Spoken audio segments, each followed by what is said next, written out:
Today we're going to have a look at Get Back by the Beatles, and I'm going to show you some cool lead guitar stuff that you can do over it at the end of the video. Make sure you stick around. Hello everyone, it's James from Practice Like a Pro, providing you with simple, clear guitar tips to help you on your guitar playing journey. So, I asked my, I'll put it here. I asked my Instagram, I couldn't make my mind up which song I wanted to teach today, and you guys have spoken, so we're going to do Get Back by the Beatles today. So I'm going to teach you the sort of strumming kind of version first, then we're going to plug the electric in, and I'll show you some cool lead guitar parts that you can put over the top of it. Let's get to it.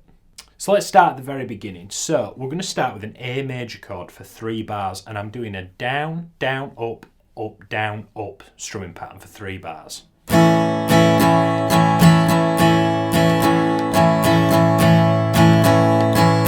Now you'll see in the 4th bar, we've got a down and an up, so 2 beats, a crotchet and 2 quavers on A, followed by a G and a D chord.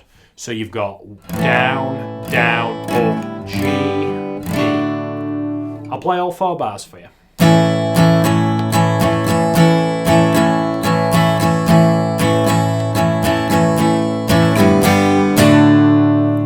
So that's your intro. Stick around to the end of the video. I've got a cool little lead guitar thing to show you on the electric for that.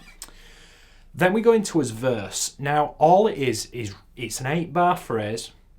It's 2 bars of A, 1 bar of D, 1 bar of A, retaining the same strumming pattern.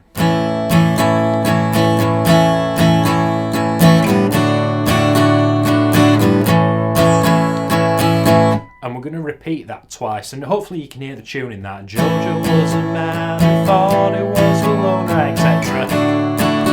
So we're going to do that twice. Georgia left his home in Tucson, Arizona. Then when you get into the chorus, this is the only other little bit. Now what I'd advise with this is you get a blank piece of paper and just write out verse, chorus, because what I consider the chorus, you've got the, which we'll get to in a second, but the chords underneath it, you're going to do 2 bars of A,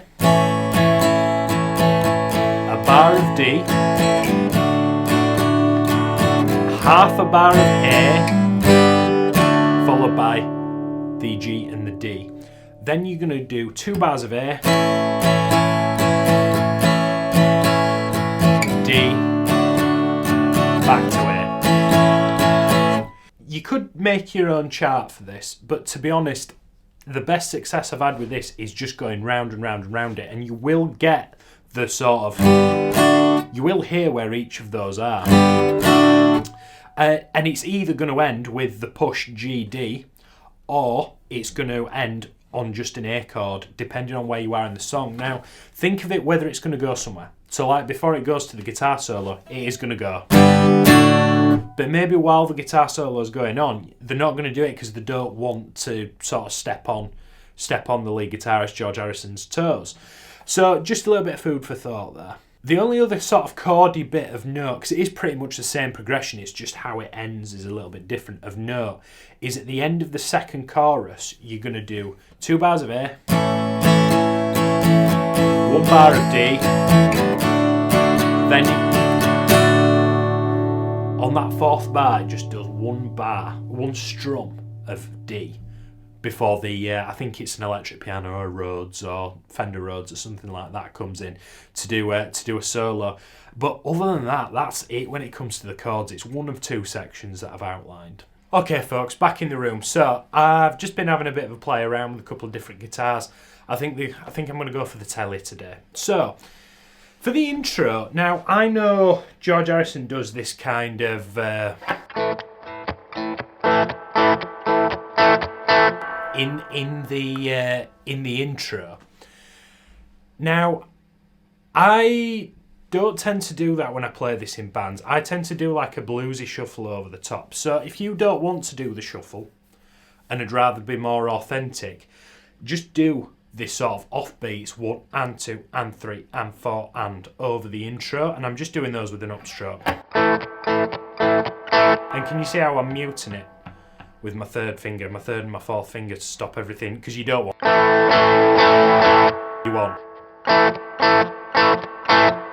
I tend to adopt a bit more of a sort of blues shuffle type, where I play this.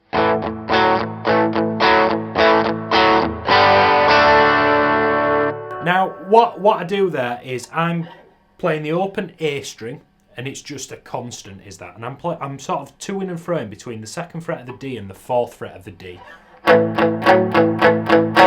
So I'm playing 2 2s, 1 4, and then I'll do 3 strikes back on the 2 and then onto the 4. It's not 2 of each. So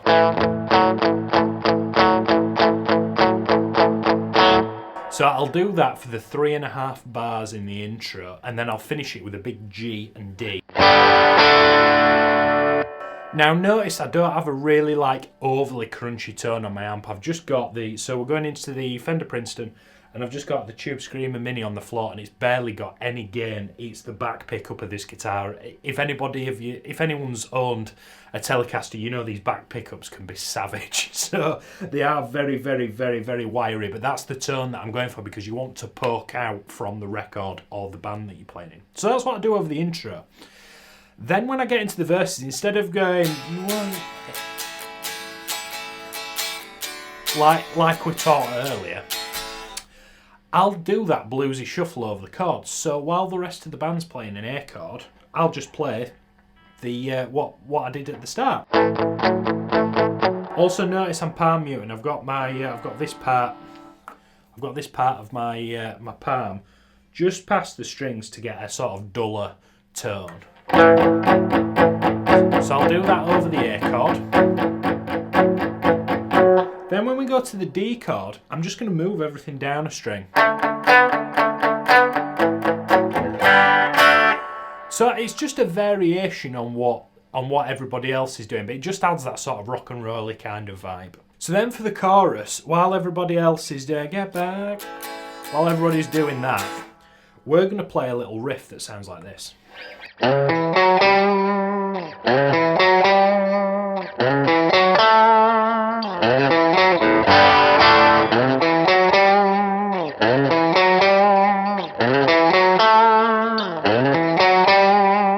So what I'm doing there is I'm sliding with my 3rd finger into the 9th fret of the low E string. Then with my index finger, I'm hitting the 7th fret of the A, followed by the 9th fret of the A, and then I'm going to come up to the 10th fret. So I'm going 9, 7, 9, 10. Notice I'm sliding into that. Now there's no specific distance to slide from. I normally go sort of between 2 and 3 frets. So you're going to do that twice. Then on the 3rd time round, you're going to alternate it. You're going to play the first 3 notes like you normally would. Now instead of going to the 10th fret on the same string, we're going to go to the 7th fret on the string below. So 3 rounds round so far you've got.